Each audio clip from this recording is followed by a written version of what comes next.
Welcome to my channel. இன்றைக்கி நம்ம வீட்டிலையே சோயா சாஸ் தான் செய்ய போகிறோம். வாங்க அதுக்கு என்னெல்லாம் பொருட்கள் தேவைன்னு நம்ம பார்க்கலாம். நான் 1 கப்பு சுகர் எடுத்து வச்சுருக்கேன், கொஞ்சமாக சால்ட்டு, அதுக்கப்புறம் வினிகர். வாங்க இப்போ நம்ம சோயா சாஸ் செய்யலாம். நான் ஒரு பேன் வச்சுருக்கேன், அதில் சுகர் சேர்த்துக்கிறேன். தண்ணி சேர்க்க வேண்டாம். இது 4 ஸ்டேஜ் இருக்குது. இந்த சுகர் ஒன்று இப்போ கட்டியாக ஆரம்பிக்கும். இந்த மாதிரி எல்லாம் ஒன்றோட ஒன்று இப்படி ஒட்ட ஆரம்பிக்கும். இதுதான் ஃபஸ்ட்டு ஸ்டேஜ். கைவிடாமல் கிளறிட்டே இருக்கணும்.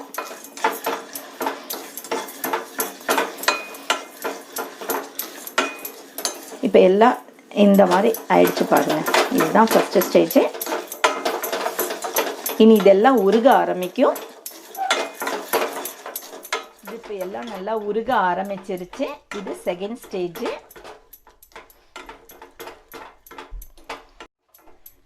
செகண்ட் ஸ்டேஜில் இப்படி கலரு ஃபுல்லாக உருகிடுச்சு, இந்த கலரில் இருக்கும். இது தேர்டு ஸ்டேஜ். கலரு மாற ஆரம்பிச்சிருச்சு, ஒரு மாதிரி லைட் ப்ரௌன் கலராக ஆயிடுச்சு பாருங்கள். இதுதான் ஃபோர்த்து ஸ்டேஜ். நல்லா பிளாக் கலராக ஆகுது பாருங்கள். நம்ம ஸ்பூனில் ஒட்ட ஆரம்பிக்கும். பயப்பட வேணாம், என்ன கருகிற மாதிரி இருக்கேன்னு. இது இப்படி தான் ஆகும்.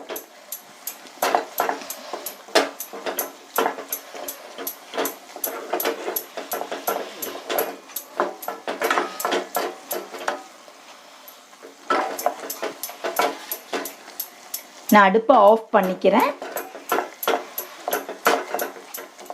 இதுதான் ஃபோர்த்து ஸ்டேஜ்.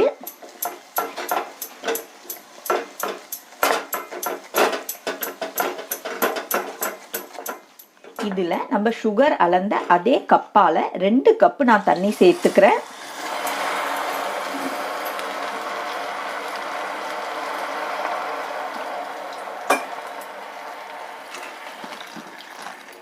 இப்போ நான் கேஸை ஆன் பண்ணிக்கிறேன்.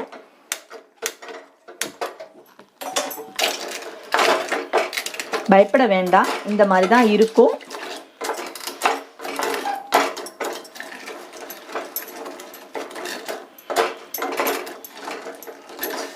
இது ஒன்று கரைஞ்சிட்டு நல்லா கொதிக்க ஆரம்பிக்கட்டும்.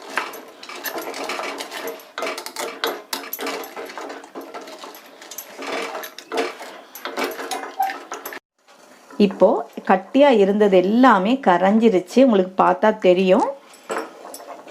இந்த ஸ்டேஜில் நான் சால்ட்டு சேர்த்துக்கிறேன், அதுக்கப்புறமா வினிகர் சேர்த்துக்கிறேன். 2-3 ஸ்பூன் கிட்ட வினிகர் இருக்கும், அது நான் சேர்த்துருக்கேன். வினிகர் சேர்த்து செஞ்சாதான் நமக்கு ஃப்ரிட்ஜில் வச்சு யூஸ் பண்ணும்போது ஒரு 2 மாதம் வரைக்கும் வீணாக போகாமல் இருக்கும். ஷாப்பில் வாங்குகிற அதே டேஸ்ட்டும் நமக்கு கிடைக்கும். இப்போ நம்ம 1 கப்பு சுகருக்கு 2 கப்பு வாட்டர் சேர்த்துருக்கோம். அது நல்லா குறுகிட்டு இப்போ 1 கப்பு ஆகணும். அது வரைக்கும் இது நல்லா கொதிக்கட்டும். சோயா சாஸ் ரெடி ஆகிடுச்சு. நான் கேஸை ஆஃப் பண்ணிக்கிறேன். ஒட்டவே இல்லை பாருங்கள், எவ்வளோ அழகாக வந்திருக்கு. நம்ம ஆறினோன்னு பார்க்கலாம். நல்லா ஆறிடுச்சு. நான் இப்போ இந்த பவுலுக்கு மாற்றிக்கிறேன். எவ்வளோ திக்காக வந்திருக்கு பாருங்கள். அவ்வளவுதான், நம்ம சோயா சாஸ் செஞ்சிட்டோம்.